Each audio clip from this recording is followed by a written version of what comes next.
В бескрайней долине Кавира развернулась история, которую биолог по имени Давид запомнил на всю жизнь. 4 крошечных, насквозь промокших львенка отчаянно цеплялись за почти полностью скрывшийся под мутной водой колючий куст. Их пронзительные крики терялись в шуме разбушевавшейся реки, которая с каждой секундой все сильнее подмывала их хрупкое убежище, грозя в любой момент сорвать их в ледяной поток и утащить навсегда. А в нескольких сотнях метров стоял Давид,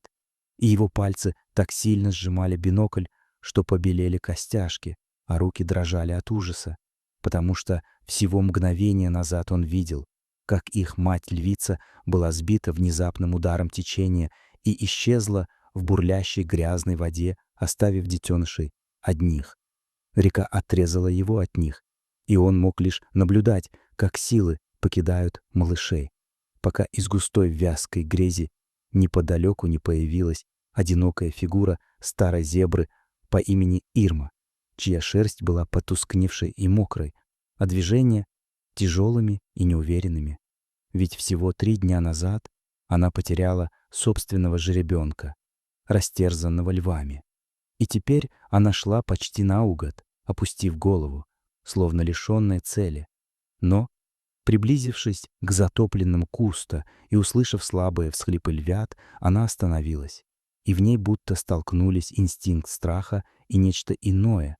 потому что вместо бегства или нападения она медленно опустила голову к воде с тихой скорбью,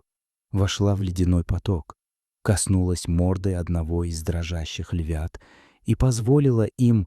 ведомым лишь инстинктом выживания, забраться на ее спину,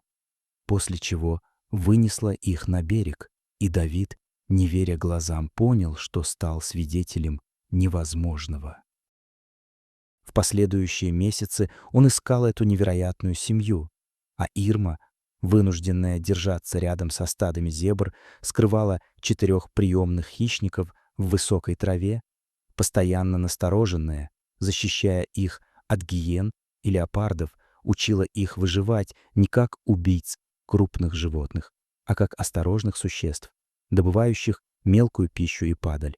И каждый раз вставала между ними и другими зебрами, словно утверждая правило, что полосатых трогать нельзя. И со временем маленькие львята Кай, Лио, Рен и Таро выросли в сильных молодых львов, но продолжали видеть в Ирме мать, терлись о нее, играли рядом и сопровождали ее так, будто связь была нерушима, пока годы не сделали свое дело, и Ирма не осталась одна, старая, уставшая, с больными суставами, отставшая от миграции и оказавшаяся среди бескрайней травы, где на нее внезапно вышла стая гиен, быстро окружив и сжимая кольцо. И она отчаянно отбивалась, пока силы не начали покидать ее, и она не упала. И в тот момент, когда казалось, что все кончено, из травы вырвались 4 мощные фигуры, взрослые львы, ее приемные дети, которые без колебаний атаковали гиен, разметав стаю, а затем окружили истекающую кровью Ирму, и вместо хищной расправы один из них мягко коснулся ее морды, и остальные прижались к ней, поддерживая и помогая подняться, защищая ее так же, как когда-то она защищала их. И Давид, дрожа от слез, наблюдал, как на закате они медленно уходили рядом с ней, образуя живую стену, будто обещая миру, что никто больше не причинит вред их матери.